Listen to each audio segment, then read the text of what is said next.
Americans have become less American is a phrase that I've heard put out a lot today, and maybe not that exact phrase, but constant discourse on the state of the home of the brave and the land of the free has been somewhat vitriol as of recent events.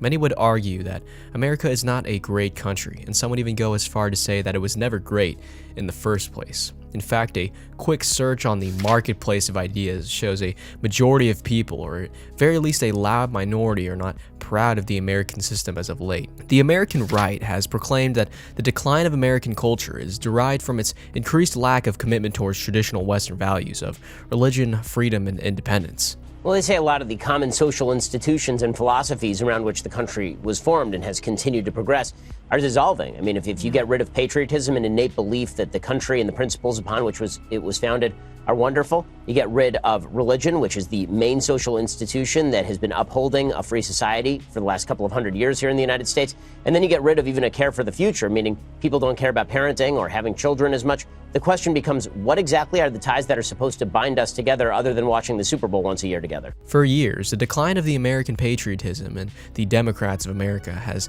traditionally been lower, but as of late, it has been real low. This isn't really a surprise, to say the least, because the president of those last 4 years, Donald J. Trump, stumped the world in a 2016 upset, to say the least. And it's safe to say that a majority of the left-leaning and even a good chunk of right-leaning citizens of America detest the man. It doesn't take far to find reasons to hate Donald Trump, as shallow as some of them may be.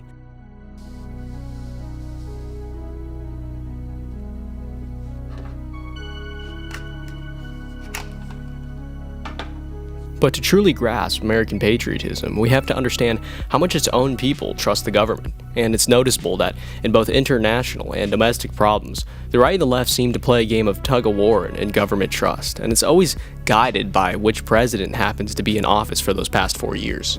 It's painfully obvious to see the game of political tug-of-war that the Republicans and the Democrats play throughout the years. Democrat trust in the government to handle domestic problems falls to a staggering 28%.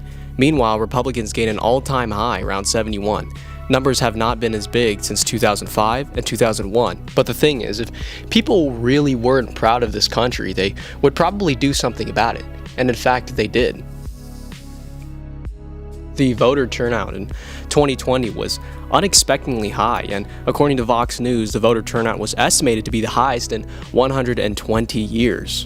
In 2020, we did have almost 68% of individuals vote for a president. Nothing has been as high as that, as 1910 to 1900. In 1900, when almost 3/4 of the country voted for a president. So it's safe to say that a majority of these people, especially young Democrat voters, wanted to vote or essentially quote-unquote kick the orange man out of office. But I digress. The dissatisfaction of American citizens has nothing to do with the decisions in which the government makes, and the real catch here is that the insane political divide between the right and the left side has been blown completely out of proportion, that a partisan decision angers everyone and satisfies frankly no one. The political polarization of America is almost exemplified by one thing, and that's the media. A good conversation is a dime a dozen nowadays, and you're either a full-blown communist or a Nazi. The opposite agenda is not seen as the alternative to the views of oneself, but a threat to one's existence, morals, and human race. This is something that our founding fathers warned us about in the words of George Washington. Political parties not only solve popular incidents that may not be important in the grand scheme of things, but they also undermine the true wants of the people. The faction-like behavior takes advantage of its people and twists each and every person's idea into one individual thought. Think about the last time a show like Firing Line was on television with Buckley Jr. Real, intelligent conversations between opposing ideals. Things like that aren't really seen on TV anymore. The late-night talk shows parrot each other to an audience ready to turn off their brains, and alternative media is too focused on accusing people of pedophilia. And in a combination of inescapable echo chambers and political polarization, Americans have more reasons to be disappointed in the country they live in, and the issues at hand cannot be handled in a partisan manner. These heated problems seem to undermine the rest of what America thinks.